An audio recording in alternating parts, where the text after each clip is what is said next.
Hello friend, मैं Vinod Kumar Vedanta civil services classes के online platform पर आप सबका स्वागत करता हूं।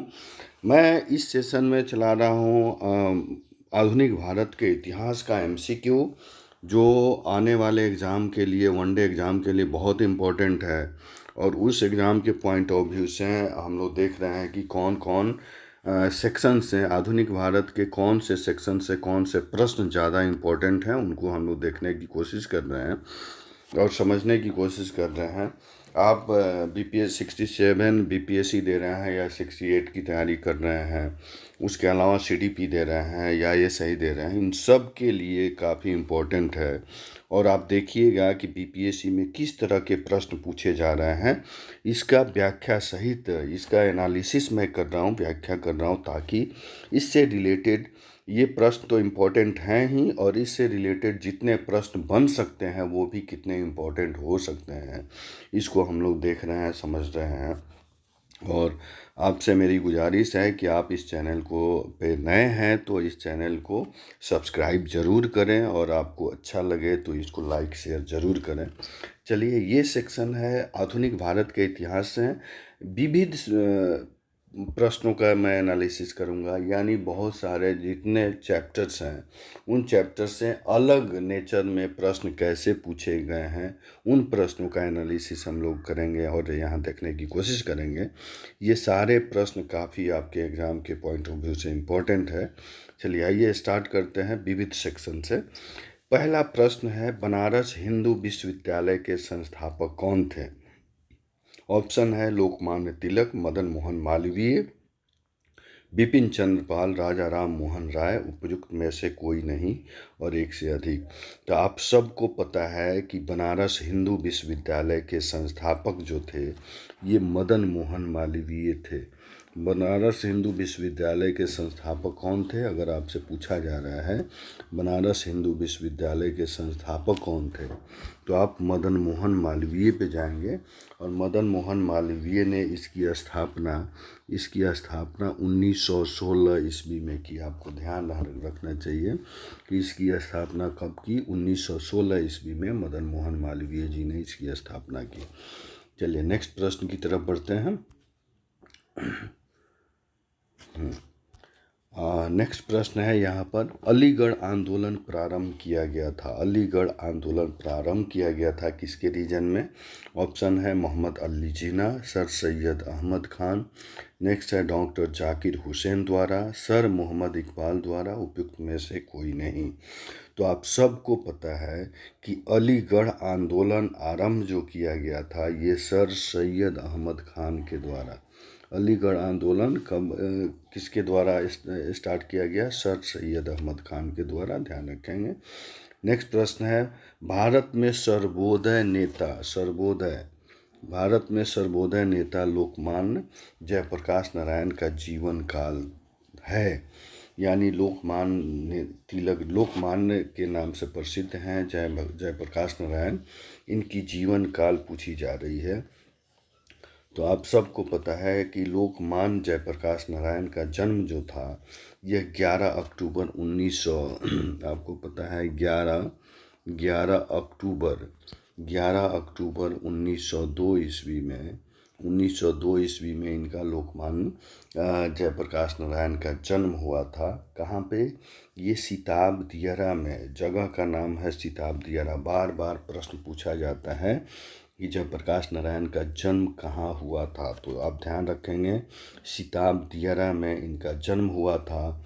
और 11 अक्टूबर 1902 ईस्वी में सिताब दियरा नामक जगह पर इनका जन्म हुआ। और आपातकाल के दौरान इन्होंने संपूर्ण क्रांति का नारा दिया था। बहुत इम्पोर्टेंट है, पूछा जाता है कि इन्होंने किस क्रांति का नारा दिया, तो आप किस पे जाएंगे? संपूर्ण क्रांति का। इन्होंने आपातकाल के दौरान संपूर्ण क्रांति का नारा दिया था। चलिए, नेक्स्ट प्रश्न की तरफ बढ़ते हैं। नेक्स्ट प्रश्न है यहाँ, गांधी के नाम के आगे महात्मा जोड़ा गया। गांधी जी के नाम के आगे महात्मा जोड़ा गया, कब जोड़ा गया? पहला है चंपारण सत्याग्रह के दौरान, रॉलेट एक्ट विरोध सत्याग्रह के दौरान 1919 के भारतीय राष्ट्रीय कांग्रेस के अमृतसर अधिवेशन में डी है खिलाफत आंदोलन के आरंभ के समय उपयुक्त में से कोई नहीं और एक से अधिक। तो आप सबको पता है कि गांधी जी के आगे नाम जब जोड़ा गया वह था चंपारण सत्याग्रह के दौरान इनके आगे नाम जोड़ा गया महात्मा का। और आपको सबको पता है कि चंपारण सत्याग्रह जो हुआ था यह 1917 में सत्याग्रह हुआ, चंपारण सत्याग्रह। और इसके अंतर्गत गांधी जी ने बिहार के चंपारण जिले में नील की खेती करने वाले किसानों पर यूरोपीय मालिकों द्वारा किए जा रहे अत्याचारों के खिलाफ आंदोलन चलाया। आपको मैं बता दूं, आप ध्यान रखेंगे कि यह 1917 में चंपारण सत्याग्रह हुआ था और इस सत्याग्रह के दौरान महात्मा गांधी ने बिहार के चंपारण जिले में नील की खेती करने वाले जो किसान थे, किसानों पर यूरोपीय मिल मालिक जो थे, ब्रिटिश मिल मालिक थे, उनके द्वारा अत्याचार किया जा रहा था। इसके दौरान वो आंदोलन चलाए थे। इसी में कि 3 कठिया व्यवस्था की प्रणाली भी आती है, यानी नील की खेती 3 कट्ठे में अनिवार्य थी। 20 कट्ठे के में 3 कट्ठा नील की खेती करनी पड़ती थी, जिसमें उन्हें सफलता मिली। किसको? गांधी जी को सफलता मिली। आंदोलन के इन्हीं दिनों में रविन्द्रनाथ ठाकुर ने सर्वप्रथम इन्हें महात्मा का उपाधि दिया। ठीक है, किसने दिया? तो महात्मा। देखिए कितने प्रश्न बन सकते हैं। एक तो बना किस सत्याग्रह के दौरान, फिर कब हुआ 1917 में, क्या रीज़न था? तो आप रीज़न देखें कि नील की खेती करने वाले किसान जो थे उनके विरोध ये आंदोलन हुआ। माने उनको अत्याचार झेलना पड़ता था ब्रिटिश मालिकों के द्वारा, नील मालिक जो थे उसके द्वारा। इसके विरुद्ध गांधी जी ने आंदोलन चलाया और इस आंदोलन में रविन्द्रनाथ ठाकुर ने उन्हें महात्मा की उपाधि दी। ठीक है, ध्यान रखेंगे। चलिए नेक्स्ट प्रश्न की तरफ बढ़ते हैं। प्रश्न है, महात्मा गांधी द्वारा संपादित अंग्रेजी साप्ताहिक था। ऑप्शन है Kesari, comrade, Bombay Chronicle, young India. उपयुक्त में से कोई नहीं। क्या आपको पता है कि महात्मा गांधी द्वारा संपादित अंग्रेजी साप्ताहिक जो था उसका नाम यंग इंडिया था। यंग इंडिया महात्मा गांधी द्वारा संपादित ये पत्रिका था। और वहीं केसरी का संपादन बाल गंगाधर तिलक। अगर केसरी पूछा जाए तो आप ध्यान रखेंगे केसरी का संपादक बाल गंगाधर तिलक ने किया था।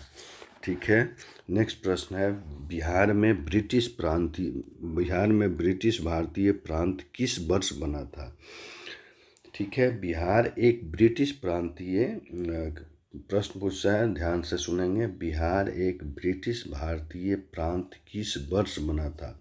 ईयर पूछा जा रहा है तो आपको पता है कि यह प्रांत जो बना था ये 1911 में यह बंगाल से अलग हुआ और यह एक ब्रिटिश प्रांत बना। कौन सा? बिहार इसके पहले कहाँ था? बंगाल में था और 1911 में ये बंगाल से अलग हुआ और एक अलग प्रांत बना।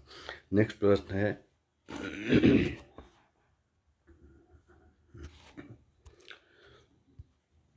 प्रश्न है यहाँ पे 7वां, किस साल रेगुलेटिंग एक्ट पारित किया गया? किस ईयर रेगुलेटिंग एक्ट पारित किया? तो आप सबको पता है कि रेगुलेटिंग एक्ट जो था ये 1773 में पारित हुआ।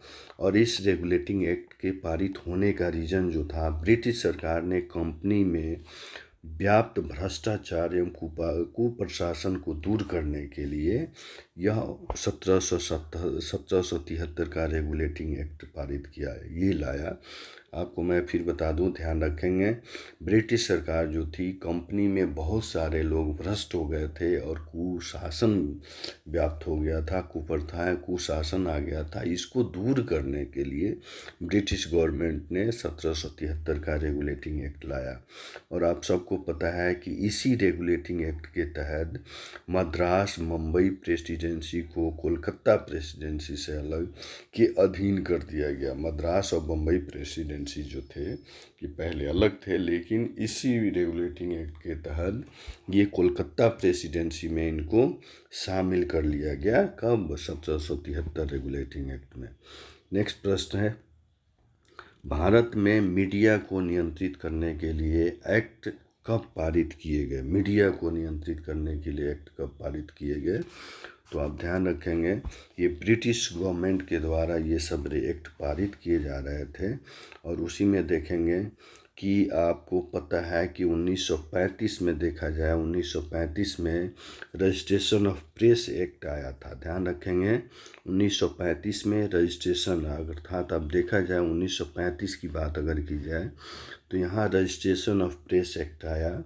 फिर 1835 में रजिस्ट्रेशन ऑफ प्रेस एक्ट आया। फिर 1867 ईस्वी में 1867 में press and registration of books act आया। ध्यान रखेंगे कौन सा एक्ट आया? Press and registration of books act आया 1867 में। फिर 1878 में वर्नाकुलर प्रेस एक्ट आया।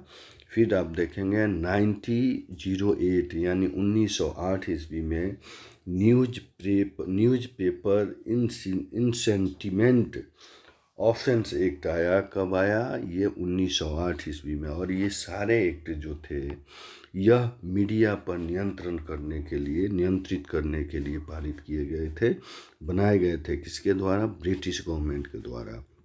इसलिए आप ऑप्शन 1 पर जाएंगे। आप मैं फिर रिपीट कर दूं, 1835 में आपको आया रजिस्ट्रेशन प्रेस एक्ट, 1867 में आया press and registration of books act, 1878 में आया वर्नाकुलर प्रेस एक्ट, 1908 में आया न्यूज़पेपर इंसेंटिमेंट ऑफेंस एक्ट आया। ध्यान रखेंगे ये सारे एक्ट क्या थे? मीडिया को नियंत्रित करने वाले थे। नेक्स्ट प्रश्न है यहाँ पर जी, प्रश्न है मॉन्टेग्यू चेम्सफोर्ड का रिपोर्ट। मॉन्टेग्यू चेम्सफोर्ड सुधार किस अधिनियम को कहते हैं? ठीक है, तो आप सबको पता है कि इस समय ये जो मॉन्टेग्यू थे, ये तत्कालीन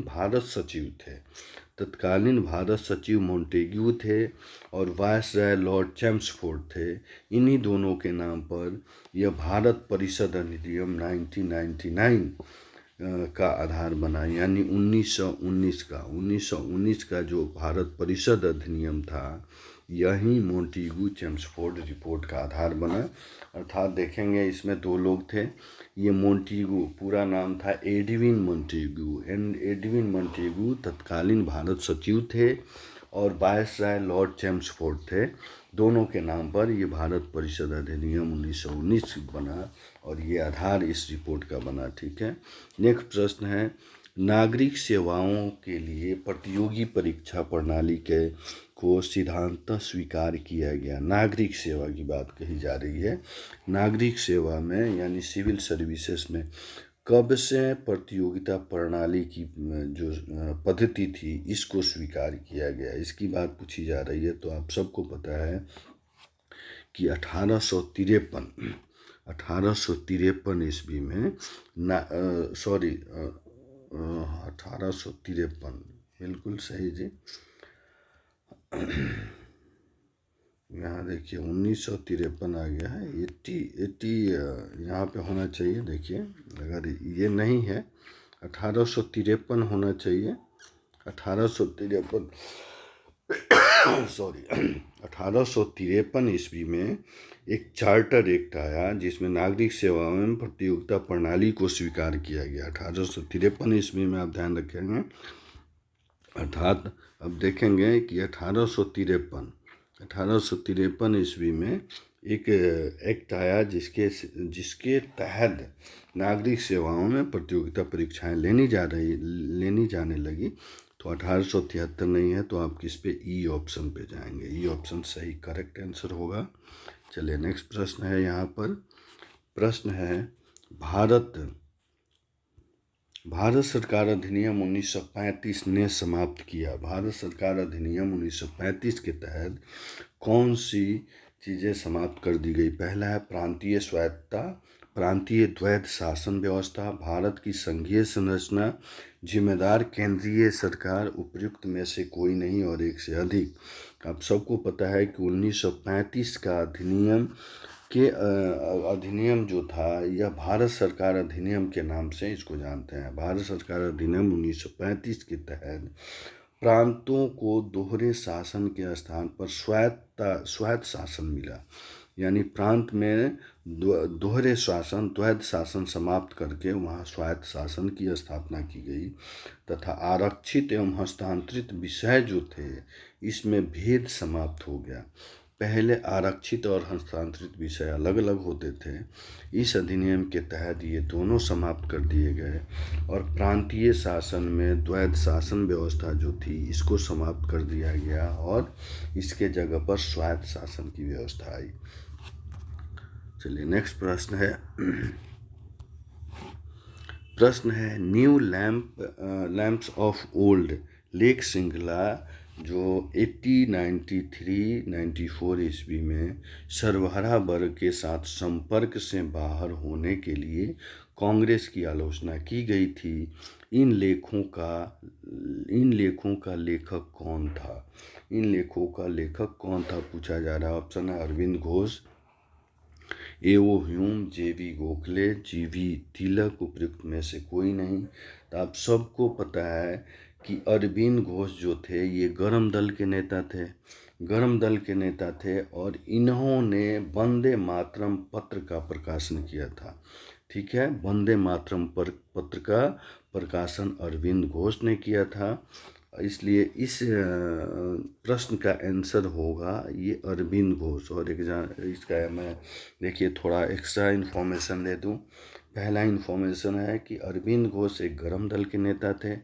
इन्होंने वंदे मातरम पत्र का प्रकाशन किया और उसी प्रकाशन में इस श्रृंखला का, इस लेख का उन्होंने जिक्र किया है। ए.ओ. ह्यूम द्वारा 1885 में कांग्रेस की स्थापना की गई। आप सबको पता है कि ए.ओ. ह्यूम के द्वारा, ह्यूम के बारे में पूछा जाए तो ए.ओ. ह्यूम के द्वारा 1885 में कांग्रेस की स्थापना की गई। गोपाल कृष्ण गोखले ने 1905 ईस्वी में बम्बई में सर्वेंट ऑफ इंडिया सोसाइटी की स्थापना की। ये किस ईयर में? 1905 में, यानी 1905 में बम्बई में सर्वेंट ऑफ इंडिया सोसाइटी की स्थापना की। बाल गंगाधर तिलक ने अंग्रेजी में मराठा और केसरी समाचार पत्रों का प्रकाशन किया। तिलक ने मराठा और केसरी समाचार पत्रों का प्रकाशन किसमें किया? अंग्रेजी में। ध्यान रखेंगे। नेक्स्ट प्रश्न है यहाँ पर, प्रश्न है किसने 1921 ईस्वी में पहली बार पूर्ण स्वतंत्रता का मांग उठाया? प्रश्न समझेंगे। किसने 1921 में पहली बार पूर्ण स्वतंत्रता की मांग को उठाया? ऑप्शन है मौलाना मोहम्मद अली, पंडित जवाहरलाल नेहरू, महात्मा गांधी। दूसरा है मौलाना हसरत मोहानी, उपयुक्त में से कोई नहीं और एक से अधिक। तो आप सबको पता है कि 1921 ईस्वी में अहमदाबाद में हुए कांग्रेस अधिवेशन की अध्यक्षता कौन कर रहे थे? हाकिम अजमल खान ने की थी। हाकिम अजमल खान 1921 के अहमदाबाद में जो कांग्रेस का अधिवेशन हुआ उसकी अध्यक्षता किसने की? हाकिम अजमल खान ने। और इस अधिवेशन में सर्वप्रथम मौलाना हसरत मोहानी ने पूर्ण स्वतंत्रता की मांग उठाई थी। आप ध्यान रखेंगे, मौलाना हसरत मोहानी ने पूर्ण स्वतंत्रता की मांग उठाई थी, लेकिन गांधी जी इस मांग के पक्ष में नहीं थे। बहुत इम्पोर्टेंट है जी, ध्यान रखेंगे। यह प्रश्न बन रहा है, यानी मौलाना किसने 1921 में पहली बार पूर्ण स्वतंत्रता की मांग उठाया था?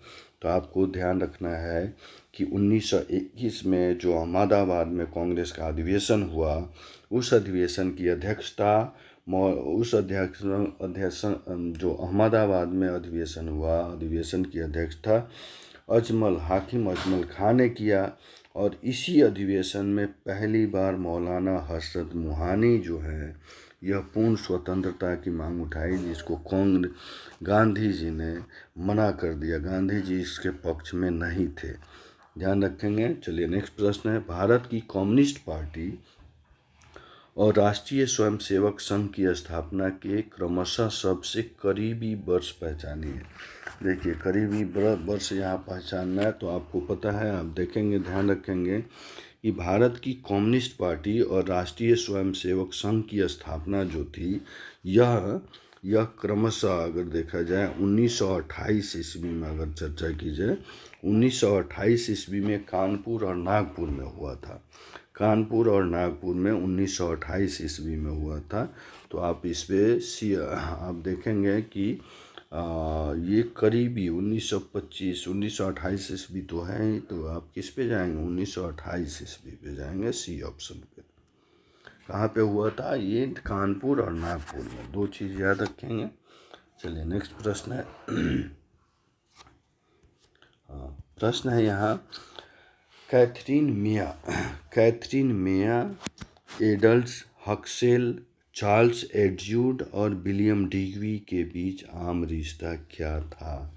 आम रिश्ता क्या था? ये ब्रिटिश क्रांतिकारी को सपोर्ट करने वाले लोग हैं और इन्होंने ये बता रहा है कैथरीन मेयो, एडल्स हक्सले, चार्ल्स एड्ज्वू और विलियम डिग्वी के बीच आपस में क्या रिश्ता थे। तो आप सबको पता है ये तीनों जो थे, तीनों ने ब्रिटिश शासन के दौरान भारत की हालत पर टिप्पणी लिखी है। यह एक लेखक थे, ब्रिटिश थे और ये देखते थे कि ब्रिटिश शासन के दौरान यानी ईस्ट इंडिया कंपनी का जब शासन था उस समय भारत की स्थिति क्या थी, उस स्थिति का जिक्र इन्होंने अपने लेख में किया है। इन्होंने उस लेख में किया है, तो आप इस पे जाएंगे, ए ऑप्शन पे जाएंगे। चलिए नेक्स्ट प्रश्न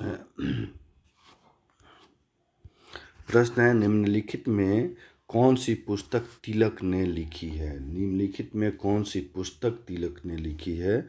ऑप्शन है इंडिया इन ट्रांजिशन, बी है गीता रहस्य, सी है Gokhale my political Guru, discovery of India, उपयुक्त में से कोई नहीं। तो ये किसके बारे में पूछा जा रहा है? तिलक के बारे में। तिलक ने कौन सी पुस्तक लिखी है? तो आप सबको पता है कि तिलक ने गीता रहस्य नामक ग्रंथ बाल गंगाधर तिलक ने कहाँ पे लिखी थी? जब इनको करवास हुआ था मांडले में। अब ध्यान रखेंगे, मांडले जेल में इन्होंने इस पुस्तक की रचना की। ठीक है, नेक्स्ट प्रश्न है, स्वतंत्रता पूर्व बिहार में निम्नलिखित में से एक वर्चस्वशाली जाति नहीं थी। स्वतंत्रता पूर्व बिहार में निम्नलिखित में से एक वर्चस्व जाति नहीं थी के बारे में पूछा जा रहा है। ऑप्शन है भूमिहार, राजपूत, सी है कायस्थ, डी है कुर्मी, उपयुक्त में से कोई नहीं और एक से अधिक। तो आप सबको पता है कि यह स्वतंत्रता के पूर्व भूमिहार, राजपूत और कायस्थ जो थी ये वर्चस्वशाली जातियाँ थीं, इनका प्रमुखता था समाज में, ये वर्चस्व में जाति थी। जबकि लेकिन कुर्मी जाति जो थी ये वर्चस्व में नहीं था। कुर्मी जाति कौन थी? ये वर्चस्व में नहीं था स्वतंत्रता पूर्व, ध्यान रखेंगे। नेक्स्ट प्रश्न है यहाँ पे प्रश्न पूछा जा रहा है, 18वां प्रश्न है, विश्व में शांति और आपसी सहयोग स्थापित करने के लिए नेहरू जी ने कौन सा सिद्धांत प्रस्तुत किया? शांति स्थापित करने के लिए शांति और पारस्परिक सहयोग की बात कर रहे हैं, आपसी सहयोग। ये आपसी सहयोग का ध्यान रखेंगे, यानी इसको अगर देखा जाए तो ये आपसी सहयोग, ध्यान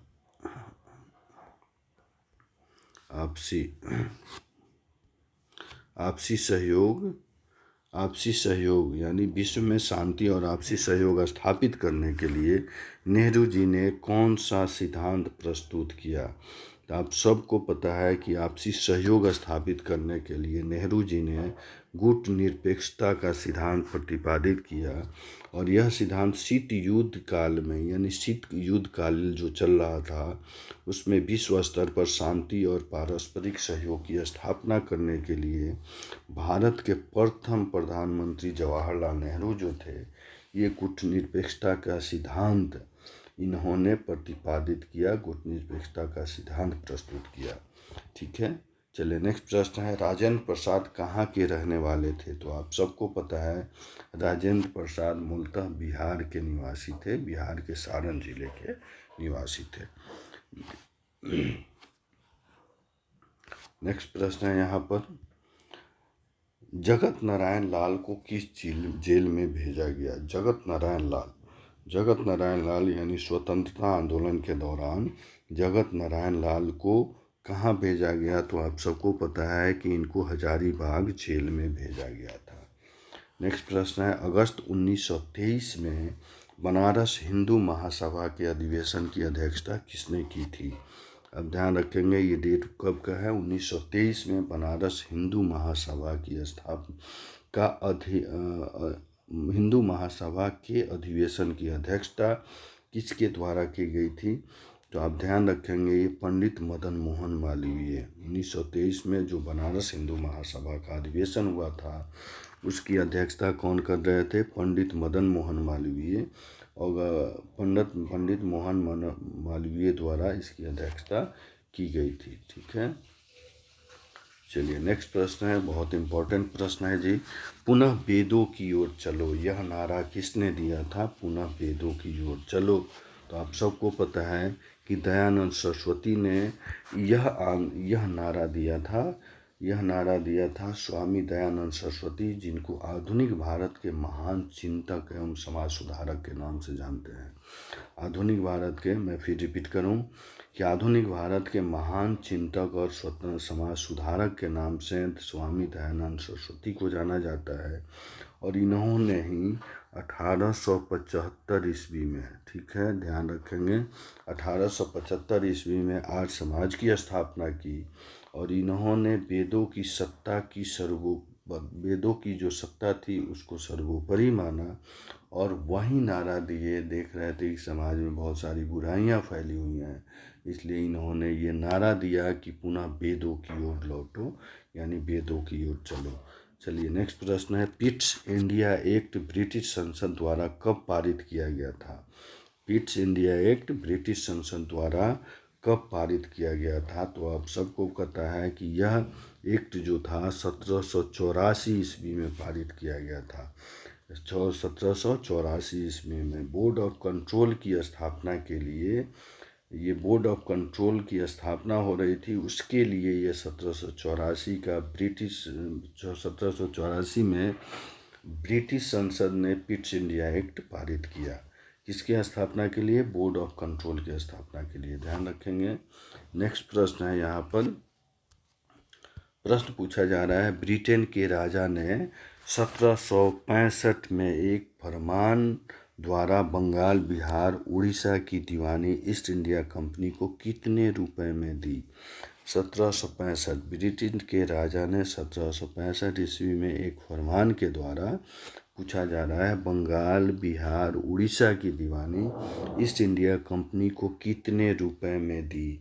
तो आप सबको पता है 1765 का ब्रिटेन के राजा का जो फरमान जारी हुआ उसमें इन्होंने 26 लाख रुपए में, आप ध्यान रखेंगे, ये 26 लाख रुपए में बिहार, बंगाल और उड़ीसा की दीवानी ईस्ट इंडिया कंपनी को सौंप दी। कितने में? 26 लाख रुपए में, ध्यान रखेंगे ये 26 लाख रुपया। चलिए नेक्स्ट प्रश्न है, प्रश्न यहाँ पर है, नील दर्पण के लेखक थे। नील दर्पण के लेखक आप सबको पता है कि दीनबंधु मित्र जो थे ये नील दर्पण के लेखक थे। और इसी उपन्यास में सन्यासी विद्रोह का इन्होंने वर्णन किया है। ध्यान रखेंगे कि नील दर्पण किनकी रचना है? दीनबंधु मित्र की। और इसी नील दर्पण में इन्होंने सन्यासी विद्रोह का वर्णन किया है। नेक्स्ट प्रश्न है, सदाकत आश्रम की स्थापना की गई थी? किसके द्वारा सदाकत आश्रम की स्थापना की गई थी? तो आप सबको पता है मजहरुल हक के द्वारा सदाकत आश्रम की स्थापना पटना में की गई और बाद में डॉक्टर राजेंद्र प्रसाद ने इसे अपना आवास बनाया। बहुत इम्पोर्टेंट प्रश्न है जी। सदाकत आश्रम की स्थापना मजहरुल हक के द्वारा कहाँ की गई थी? पटना में की गई थी और बाद में परवर्ती काल में डॉक्टर राजेंद्र प्रसाद जो थे, ये अपने आवास के रूप में इन्होंने यहाँ पर अपना आवास बनाया और उसके फलस्वरूप इन्होंने इनका यूज किया। चलिए ध्यान रखेंगे। ये आधुनिक भारत से पूछे जाने वाले बहुत इम्पोर्टेंट और प्रश्न है, जो मिसलेनियस प्रश्न की हम लोग चर्चा किए और आप इस प्रश्न को ध्यान से पढ़ेंगे, ध्यान से जो भी एनालिसिस हमने किया और देखा उसको अगर आप नोट कर लें, आप एक नोट्स बना लें तो आपको काफ़ी बेनिफिट होगा। चलिए मैं कोशिश करूँगा कि हमेशा को मोस्ट इम्पॉर्टेंट प्रश्न है उसको लाऊं और उसको डिस्कस कर दूं, ताकि आपको पता चले कि किस तरह के प्रश्न कॉम्पिटिटिव एग्ज़ाम में पूछे जाते हैं और किस तरह के प्रश्न पूछने की संभावना ज़्यादा रहती है और आपको तैयारी में आपको काफ़ी सहयोग मिल सके। चलिए फिर मिलते हैं नेक्स्ट वीडियो में और मैं आपसे गुजारिश करूंगा कि आप इस चैनल को सब्सक्राइब ज़रूर करें और आपको अच्छा लगे तो लाइक शेयर ज़रूर करें। फिर मिलते हैं नेक्स्ट वीडियो में, तब तक के लिए धन्यवाद।